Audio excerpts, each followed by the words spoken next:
नमस्कार साथियों, हमारे YouTube चैनल में आपका स्वागत है। अपनी तैयारी को एक लेवल अप करने के लिए हमारे चैनल को सब्सक्राइब करें, बेल आइकन ज़रूर प्रेस करें। Lucent theory plus question answer विश्व भूगोल सीरीज में आज हम अध्ययन करेंगे मेघ एवं वर्षण का। चलिए शुरू करते हैं। चलिए, तो जब बात चलेगी वर्षा की तो बात आर्द्रता की पहले आती है। आर्द्रता यानी कि ह्यूमिडिटी। वायुमंडल में उपस्थित जलवाष्प को वायुमंडल की आर्द्रता कहते हैं। यह 3 प्रकार की होती है: निरपेक्ष आर्द्रता, विशिष्ट आर्द्रता और सापेक्ष आर्द्रता। एब्सोल्यूट ह्यूमिडिटी, वायु की प्रति इकाई आयतन में विद्यमान जलवाष्प की मात्रा को निरपेक्ष आर्द्रता कहते हैं और इसे ग्राम प्रति घन मीटर में व्यक्त किया जाता है। स्पेसिफिक ह्यूमिडिटी, वायु के प्रति इकाई भार में जलवाष्प के भार को विशिष्ट आर्द्रता कहते हैं। इसे ग्राम प्रति किलोग्राम की इकाई में मापा जाता है। सापेक्ष आर्द्रता, रिलेटिव ह्यूमिडिटी, किसी भी तापमान पर वायु में उपस्थित जलवाष्प तथा उसी तापमान पर उसी वायु की जलवाष्प धारण करने की क्षमता के अनुपात को सापेक्ष आर्द्रता कहते हैं और इसे निम्न सूत्र द्वारा व्यक्त कर सकते हैं: सापेक्ष आर्द्रता बराबर किसी ताप पर वायु में उपस्थित जलवाष्प की मात्रा और उसी ताप पर उसी वायु की जलवाष्प शोषण करने की क्षमता इंटू 100। सापेक्ष आर्द्रता जलवाष्प की मात्रा एवं वायु के तापमान पर निर्भर करता है।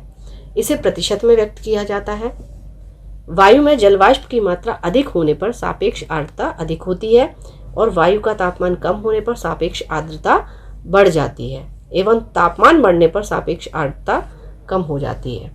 ठीक है, तो ये आपको ध्यान रखना है। जलवाष्प की मात्रा अधिक होगी तो सापेक्ष आर्द्रता अधिक होगी, लेकिन जब वायु का तापमान बढ़ेगा तो सापेक्ष आर्द्रता कम हो जाएगी आपकी।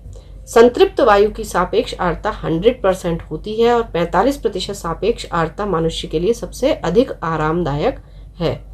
अब संतृप्त वायु क्या है? जब भी वायु में जलवाष्प की मात्रा अधिकतम हो, यानी कि मैक्सिमम हो, तो तब उस वायु को संतृप्त वायु माना जाता है।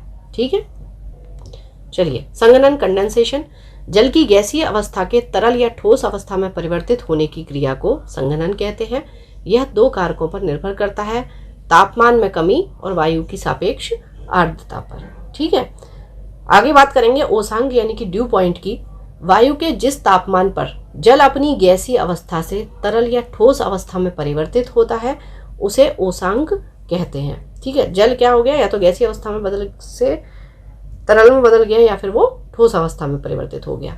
अब क्या होता है, ओसांग पर वायु संतृप्त हो जाती है, यानी कि उसकी जलवाष्प की मात्रा अधिकतम और उसकी सापेक्ष आर्द्रता 100% होती है। ओस पड़ने पर के लिए ओसांग का हिमांक 0 डिग्री सेल्सियस से ऊपर होना चाहिए। पाला या तुषार यानी कि फ्रॉस्ट, जब ओसांक हिमांक से नीचे होता है तब ओस के स्थान पर पाला पड़ता है। ठीक है, हिमांक से ऊपर होगा तो ओस पड़ेगी और हिमांक से नीचे होगा तो पाला पड़ेगा। कोहरा या फॉग, वायुमंडल की निचली परतों में एकत्रित धूल कण, धुएं के रज एवं संघनित जल पिंडों को कोहरा कहते हैं। ओसांग से नीचे वायु का तापमान कम होने पर कोहरे का निर्माण होता है। इसमें दृश्यता 1 किलोमीटर से कम होती है। धुंध या मिस्ट, हल्के फुल्के कोहरे को कुहासा या धुंध कहते हैं। इसमें क्या होगा, दृश्यता 1 किलोमीटर से तो अधिक होगी लेकिन 2 किलोमीटर से कम होगी। दृश्यता मतलब दिखाई देना। चलिए आगे बात करते हैं बादल या क्लाउड्स। बादल मुख्यतः हवा के रुद्धोष्म यानी कि एडियाबेटिक प्रक्रिया द्वारा ठंडे होने पर उसके तापमान के ओसांक से नीचे गिरने से बनते हैं। ठीक है, यह अल्प घनत्व के कारण वायुमंडल में तैरते रहते हैं।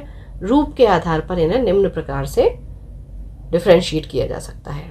ठीक है, सबसे पहला हो गया आपका पक्षाभ बादल। इसका निर्माण 8000 से 12000 मीटर की ऊंचाई पर होता है। ये पतले तथा बिखरे हुए बादल होते हैं जो पंख के समान प्रतीत होते हैं और ये हमेशा सफेद रंग के होते हैं।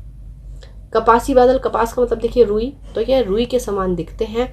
प्रायः 4000 से 7000 मीटर की ऊंचाई पर बनते हैं। ये छितरे तथा इधर उधर बिखरे देखे जा सकते हैं। ये चपटे आकार के होते हैं और शीर्ष गुंबद नुमा होता है। स्तरीय बादल, ये स्तर का मतलब परत, ये परतदार चादर जैसे लगते हैं। अधिकांश या पूर्ण आकाश को ढके रहते हैं। ये 2 या 3 किलोमीटर की ऊंचाई पर पाए जाते हैं। इसमें सतत वर्षण के गुण होते हैं।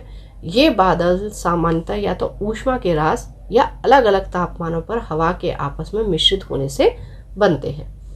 इसके बाद बात आती है वर्षा बादल। वर्षा बादल काले या गहरे स्लेटी रंग के होते हैं। यह मध्य स्तरों या पृथ्वी के सतह के काफी नजदीक बनते हैं। सूर्य की किरणों के लिए बहुत ही अपारदर्शी होते हैं। कभी कभी बादल इतनी कम ऊंचाई पर होते हैं कि ये सतह को छूते हुए प्रतीत होते हैं। ठीक है,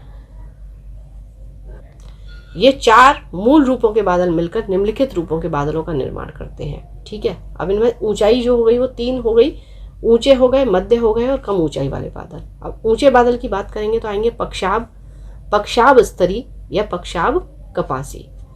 मध्य की बात करेंगे तो स्तरी मध्य तथा कपासी मध्य। कम ऊंचाई की बात करेंगे तो स्तरी कपासी, स्तरी वर्षा बादल एवं कपासी वर्षा बादल। नेफोस्कोप बादलों की दिशा एवं गति को मापने वाला यंत्र है। ठीक है, तो नेफोस्कोप आपको याद रखना है, दोनों तरीके से पूछ सकता है कि नेफोस्कोप क्या है, या फिर ये पूछ सकता है कि बादलों की दिशा एवं गति को मापने वाले यंत्र का नाम क्या है। आगे बात करते हैं वर्षा या रेनफॉल की। जब जल वाष्प की बूंदें जल के रूप में पृथ्वी पर गिरती हैं तो उसे वर्षा कहते हैं। वायु के ठंडा होने की विधियों के अनुसार वर्षा 3 प्रकार की होती है। सबसे पहला है संवहनीय या कन्वेक्शनल रेनफॉल। जब भूतल बहुत गर्म हो जाता है तो उसके साथ लगने वाली वायु भी गर्म हो जाती है। वायु गर्म होकर फैलती है और हल्की हो जाती है। यह हल्की वायु ऊपर उठने लगती है और संवहनीय धाराओं का निर्माण होता है। ऊपर जाकर फिर ये वायु ठंडी होती है। इसमें उपस्थित जलवाष्प का संघनन होने लगता है। संघनन से कपासी मेघ बनते हैं जिससे घनघोर वर्षा होती है। इसे संवहनीय वर्षा कहते हैं। तो आपसे ये भी क्वेश्चन पूछा जा सकता है कि संघनन जो होता है उसमें किस टाइप के मेघ बनते हैं, तो वो कपासी मेघ बनते हैं। ठीक है, और वर्षा जो होती है घनघोर वर्षा होती है। पर्वतकृत वर्षा, ऑरोग्राफिक रेनफॉल।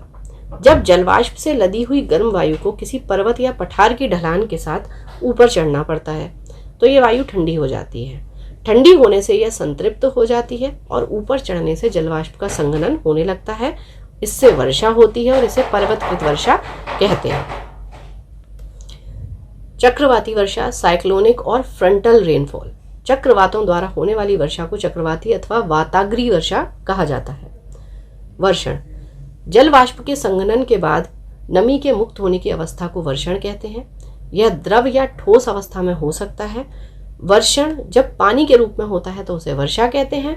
जब तापमान 0 डिग्री सेल्सियस से कम होता है तब वर्षण हिमतुलों के रूप में होता है और इसे हिमपात कहा जाता है। नमी षटकोणीय रवों के रूप में निर्मुक्त होती है, यानी कि फ्री होती है, मुक्त होती है। वर्षा एवं हिमपात के अतिरिक्त वर्षण के दूसरे प्रकार सहिमवृष्टि या कर्कापात हैं। चलिए, अच्छा देखिए, सहिमवृष्टि का मतलब क्या होगा? स यानी कि साथ और हिम यानी कि बर्फ के।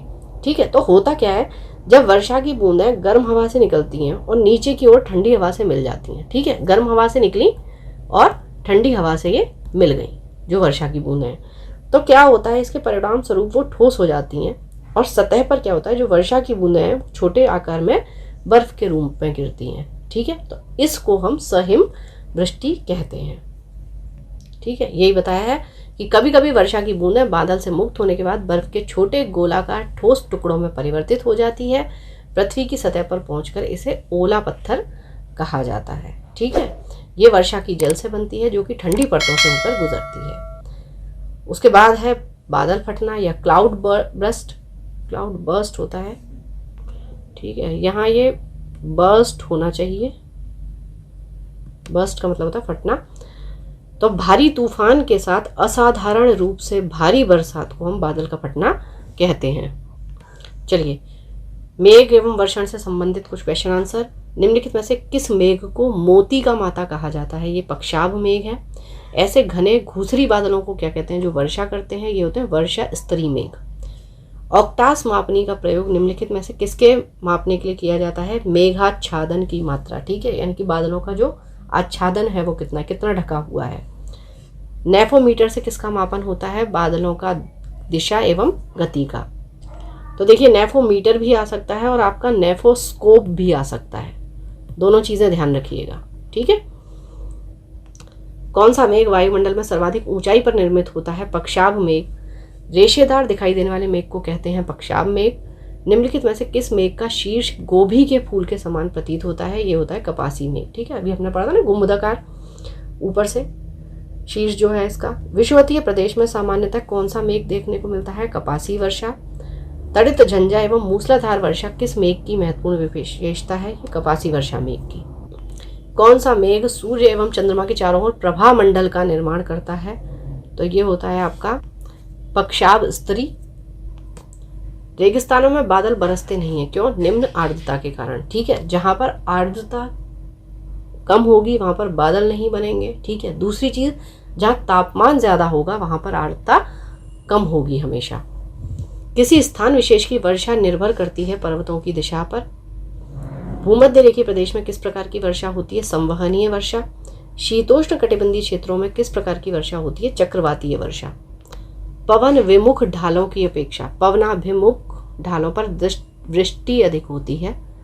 यह किस वर्षा की विशेषता है? पर्वतकृत। ठीक है, पवन विमुख ढालों का मतलब क्या है कि मान लीजिए ये आपका पर्वत है, अब जिस साइड से पवन आ रही होगी, ठीक है, जहां पर पवन होगी वहीं से क्या होगा? गर्म ठंडे का जो कॉन्सेप्ट है वो आएगा।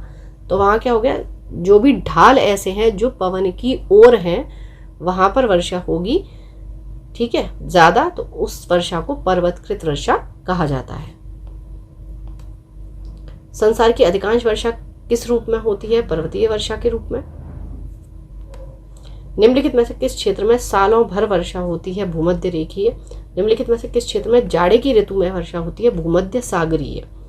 वृष्टि छाया प्रदेश किसे कहते हैं? पर्वतों के पवनाभिमुख ढाल को वृष्टि छाया प्रदेश कहते हैं। ठीक है, पवनाभिमुख का मतलब क्या है? जो पवन से विमुख हो। ठीक है, उस साइड बारिश नहीं होती है, इसलिए उस क्षेत्र को वृष्टि छाया प्रदेश कहा जाता है। समान वर्षा की मात्रा वाले स्थानों को मिलाने वाली रेखा को आइसोहाइट कहा जाता है। किस प्रकार की वर्षा बिजली की चमक एवं बादलों की गरज के साथ होती है? ये होती है संवहनीय वर्षा। पढ़ते रहिए, बढ़ते रहिए, रिवीजन करते रहिए। Thank you for watching. Keep learning, stay with me.